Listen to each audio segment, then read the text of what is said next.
Good morning students. अलंकार में यह अब हम लोग नेक्स्ट अलंकार जो है वो है प्रतीप।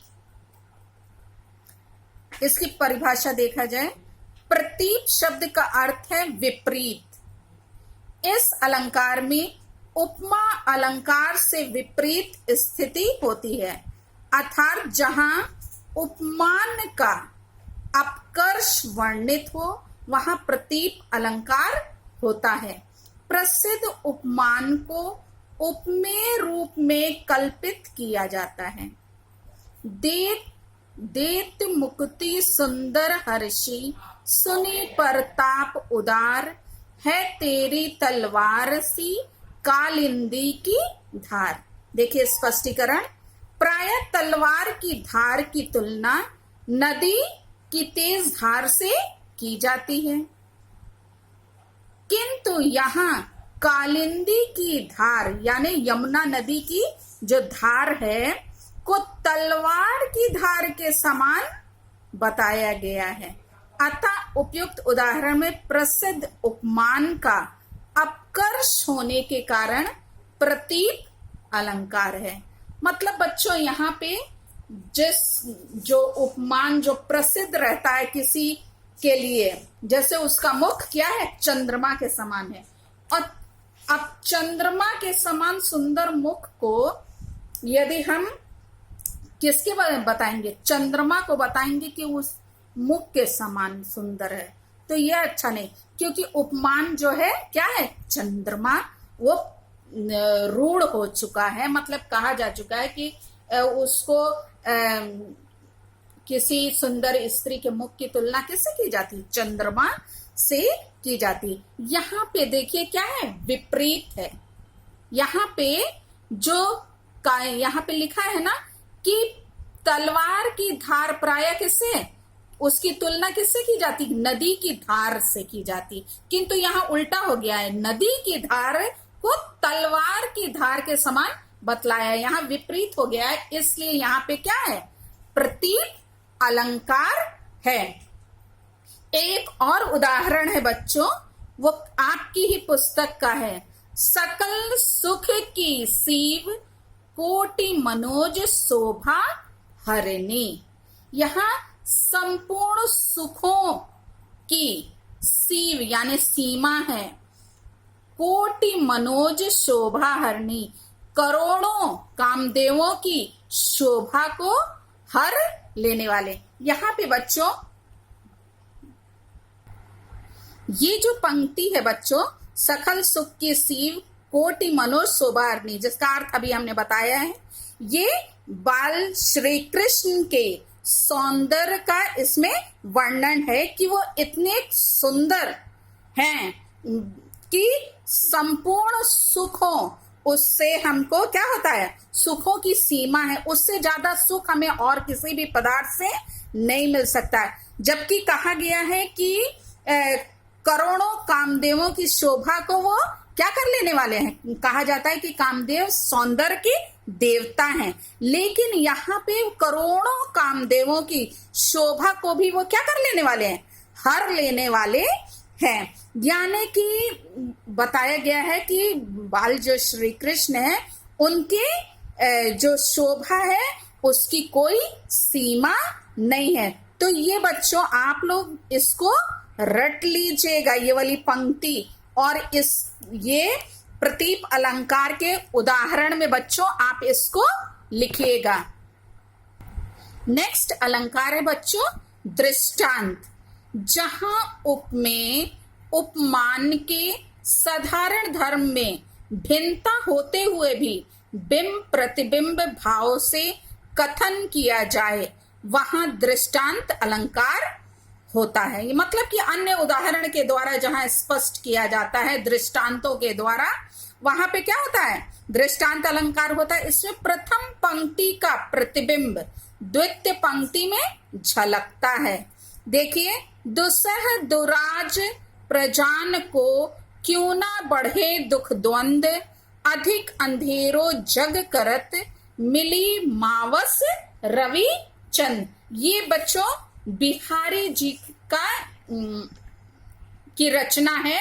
इसमें बिहारी जी कह रहते हैं कि यदि किसी राज्य में क्या हो, किसी राज्य में दो राज यानी दो राजा शासन करेंगे, प्रजान को क्यों ना बढ़े दुग्धन, तो उस राज्य की प्रजा को यानी जनता को क्या होगा, दुख द्वंद्व बढ़े ना, क्यों नहीं बढ़ेगा, दुख क्यों नहीं बढ़ेगा, यानी दोहरा दुख क्यों नहीं बढ़ेगा, क्योंकि दो दो राजाओं की उनको सेवा करनी पड़ेगी, उनके सुख सुविधाओं की व्यवस्था करनी पड़ेगी, इसलिए उनको क्या होगा, वहां की प्रजा को, जहां दो राजा होंगे वहां पे ज्यादा उनको कष्ट सहना पड़ेगा, मतलब उनकी आज्ञाओं का, दोनों राजाओं की आज्ञाओं का पालन उनको करना पड़ेगा।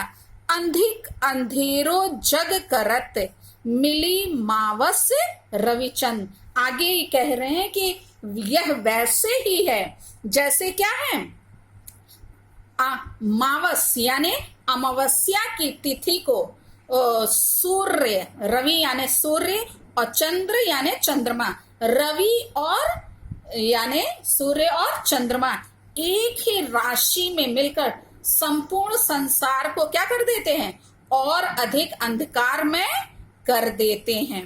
तो यहाँ पे बच्चों प्रथम पंक्ति का क्या है, बिंब जो है, परछाई जो है वो दूसरी पंक्ति में झलकता है। तो यहाँ बताया जा रहा है कि उपयुक्त उदाहरण में प्रथम पंक्ति उपमेय वाक्य है तथा दूसरी पंक्ति उपमान वाक्य है। अतः अर्थात प्रथम पंक्ति का प्रतिबिंब द्वितीय पंक्ति में झलकता है, अतः यहाँ दृष्टांत अलंकार है। ये तो एक बच्चों रहा उदाहरण। एक और है जो पुस्तक में, दूसरा उदाहरण देखिए बच्चों, करत करत अभ्यास की जड़मती होत सुजान, रसरी आवत जाते सिल पर होत निशान। यहाँ पे कहा गया है कि करत करत अभ्यास के मतलब बार बार किसी चीज का अभ्यास करने से जो कुबुद्धि वाला व्यक्ति है, जो मूर्ख व्यक्ति है, वो भी क्या हो जाता है, बुद्धिमान हो जाता है।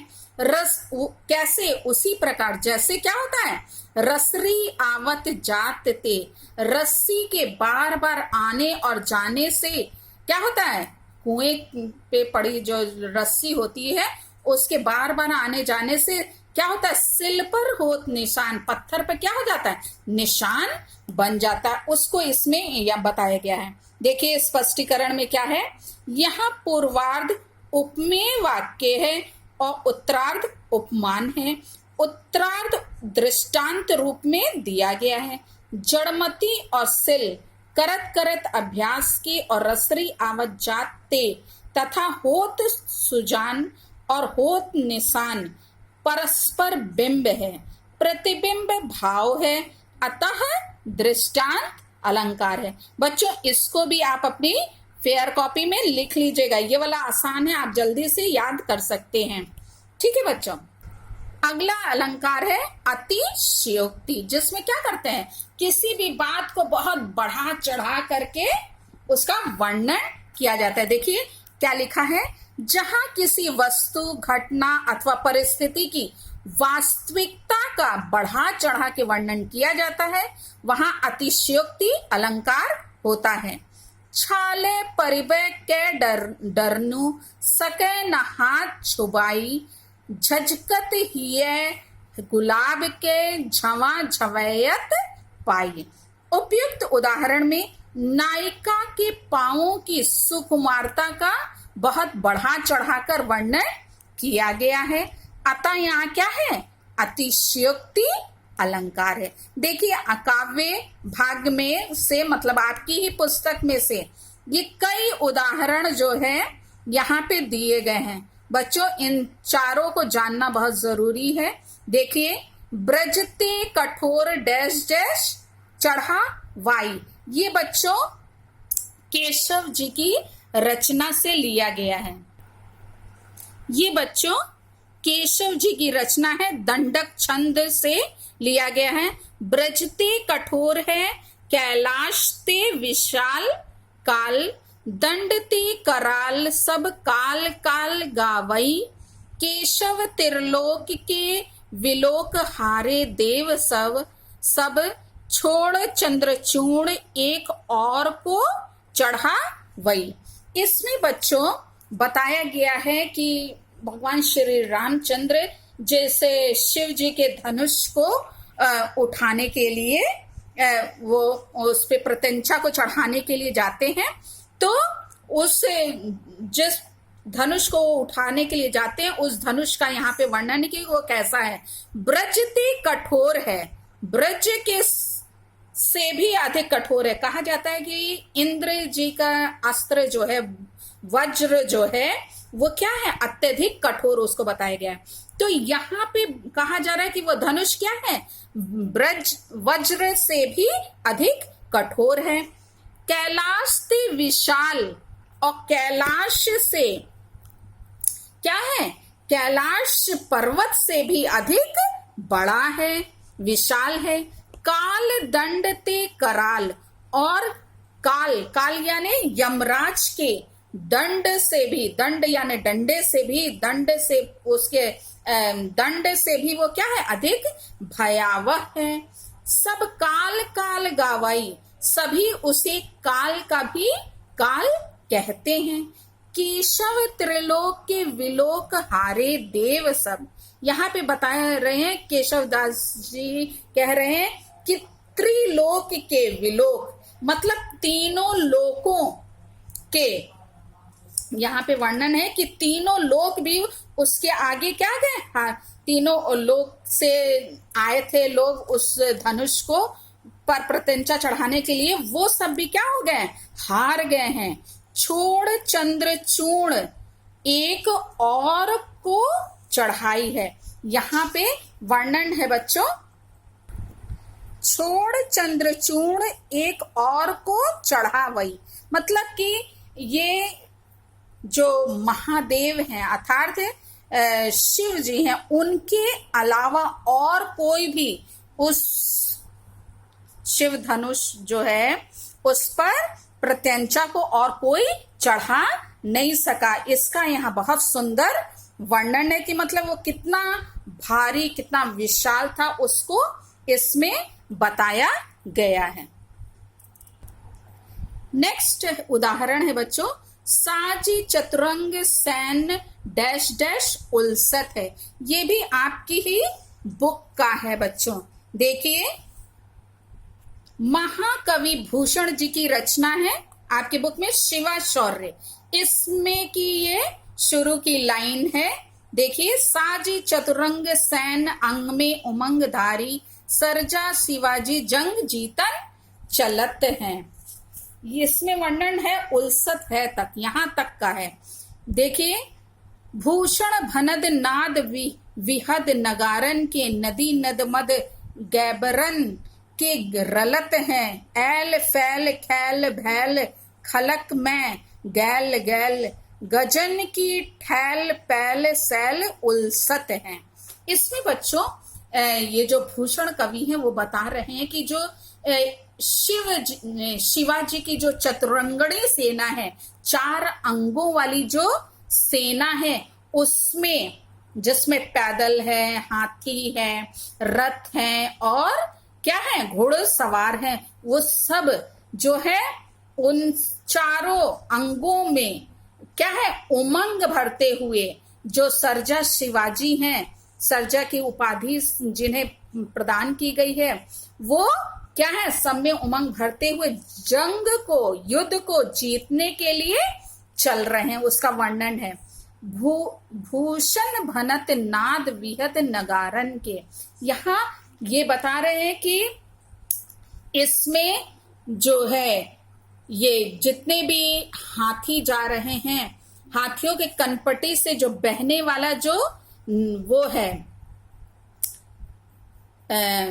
मद है, वो क्या है, यहाँ पे नगाड़े जोर जोर से बज रहे हैं, तो उनके नगाड़ों के तेज स्वर हो रहा है, और हाथियों की कनपटी से बहने वाला जो मद है। और हाथी कहा जाता है कि जब हाथी उन्मत्त होते हैं तो क्या होता है, उनके कनपटी से ये द्रव बहता है। वो द्रव जो है किसके समान बह रहा है? नदी नदमद गैबरन की गलत है, वो नदी और नालों के रूप में वो क्या हो रहा है? बह रहा है।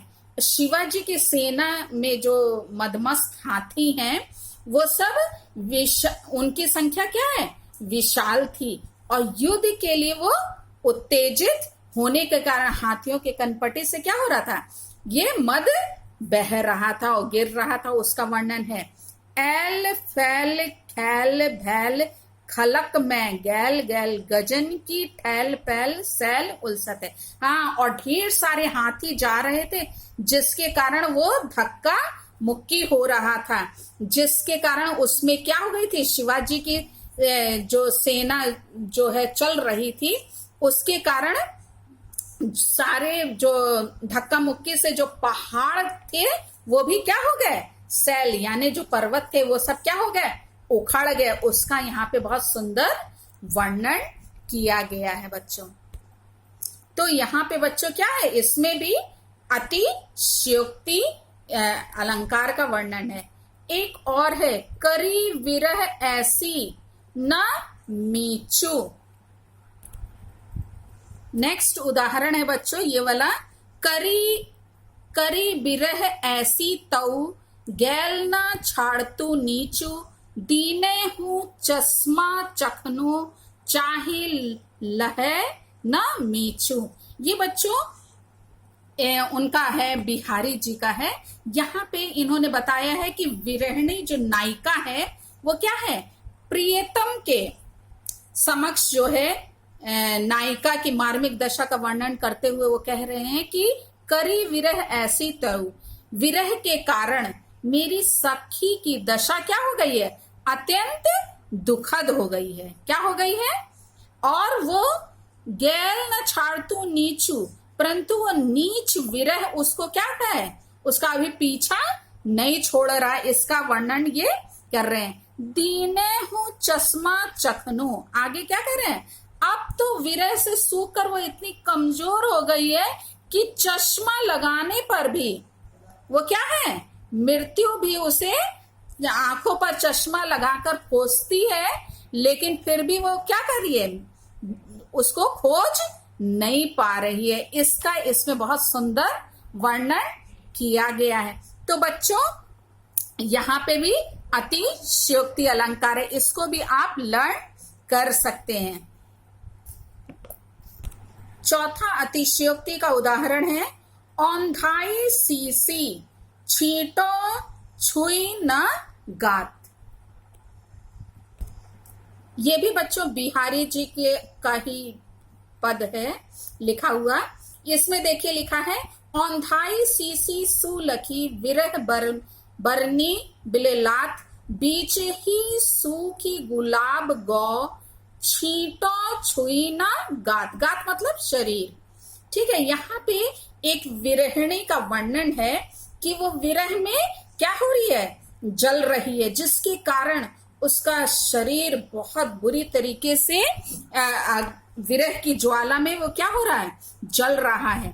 तो उसकी विरहाग्नि की लपटें जो हैं इतनी प्रचंड है कि हमने, सखी कह रही कि हमने उस पर क्या किया था? गुलाब जल की पूरी शीशी ही क्या कर दी?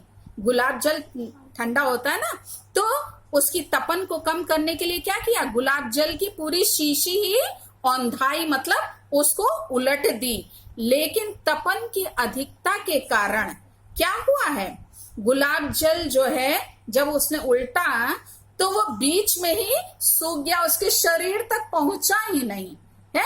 ठीक है, उसकी तपन इतनी ज्यादा उसके शरीर से उठ रही थी कि वो बीच में ही सूख गया और उसके शरीर पर गुलाब जल के जरा से भी छींटे नहीं पड़े। तो यहाँ पे अतिशयोक्ति का बहुत सुंदर उदाहरण है, इसको भी आप लोग लर्न कर सकते हैं। आखिरी ये अलंकार है बच्चों, अनन्वय अलंकार। जहां उपमान के अभाव के कारण उपमेय ही उपमान का स्थान ले लेता है, वहां अनन्वय अलंकार होता है। उदाहरण है राम से राम, सिया से सिया, सिर मोर बिरंची बिचारी सांवरे। यहाँ पे स्पष्टीकरण में देखिए क्या लिखा है। उपयुक्त उदाहरण में राम और सीता ही उपमान है तथा राम और सीता ही उपमेय, अतः यहाँ अनन्वय अलंकार है। मतलब उपमेय ही उपमान का क्या कर लिया है, स्थान। यहाँ पे किसी उपमान की आवश्यकता ही नहीं पड़ी है, उसी को उसने अपने स्थान पे ले लिया है। तो ये उदाहरण बच्चों अनन्वय अलंकार का है। आप लोगों को बच्चों ये सब बहुत ज्यादा और कठिन लग रहा होगा, घबराने की बात बिल्कुल नहीं है बच्चों, ठीक है। ये वाला जो इतना आज हमने पढ़ा है ये साहित्य वर्ग के लिए है, और वो सामान्य वर्ग वाले बच्चे इसको नहीं पढ़ेंगे, ठीक है बच्चों। और साहित्यिक वाले बच्चों आप बिल्कुल परेशान नहीं होइए।